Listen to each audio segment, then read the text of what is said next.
आज सेप्टेम्बर मास 16 तारिख सोमवार आजिर सुविचार आजिर समय रे काहा उपरे अभिमान करने उचित नुहे कहीं लोके आपणकर अभिमान पछरे थिबा भल पाइबाकू बुझी पारंती नहीं। विधिर विधान रे एक अजब नियम जोठी भोक अच्छी सेठी रुटीर अभाव आउ जोठी रुटी अच्छी सेठी भोकर अभाव। सफलता पाइबा पई जड़े व्यक्ति प्रत्येक स्तर रे कठिन परिश्रम एवं संघर्ष करने उचित। समय स्रोत रे जीवन नौका जाऊँगी भासी भासी केतेबेले भासे केतेबेले बुड़े काऊ भौरी रे फसी फसी।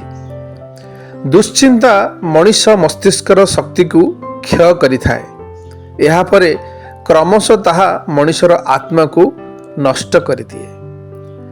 पृथ्वीर अनेक रहस्य मनीष उद्घाटन कर सारी बंचिबार बाट को छाड़िकी।